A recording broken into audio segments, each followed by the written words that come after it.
ఇప్పుడు ఒకరికొకరు కొట్టాడకడం చెరుకులు ఆడకడం చేసుకుంటాం.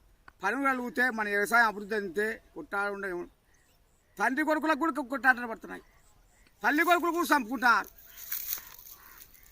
ఇప్పుడన్నా చంపకుండా కొట్టాడకుండా కొట్టకుండా స్టేషన్ల పాలు కాకుండా కోర్టు పాలు లేకుండా దయచేసి దండపెట్టి చెప్తుండా, మన పాడి పంటలు మన వ్యవసాయం గట్టిగా అభివృద్ధి చెందితే బాగా మనకు అన్నం పెట్టినే భూమి నీరు పాడి పంటలు తల్లి శాస్త్రాలుగా చేసుకున్నాం.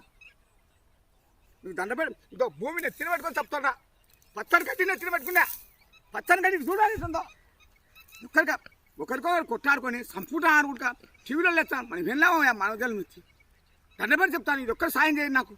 ఇలా రాజధానికి వచ్చా తల్లి కొడుకులు చంపుతాను, కొడుకులు చంపుకుంటాను, తండ్రులు చంపుకుంటాను, మందులు పెడతాను, అన్నీ చెప్తాను. అసలు అసలు అన్నీ చెప్తాను, అన్నీ చెప్పించిన సెల్లో యూట్యూబ్లో పెడతాను. చూసి నాకు ఏం సంగతి చెప్పాలి, మంచి అయితే నేను నిలిపించాలి. లేదా తొందరగా నా యావి చూసాను, నేను చూసి అన్యాయం చూసి భరాయించలేను. ఇప్పుడు న్యాయాన్ని కాపాడుకో, ధర్మాన్ని కాపాడుకోను, సత్యం ధర్మం న్యాయాన్ని కాపాడుకోను. అంతే సార్, మన ప్రజారాజ్యానికి మాటిచ్చిన ప్రజలకు మాటిచ్చిన తప్పను అంతే సార్. వందే మాత్రం మన స్వతంత్ర దేశం కాపాడుకున్నాం, అంతే సార్గా పాడి పంటలు కాపాడుకున్నాం.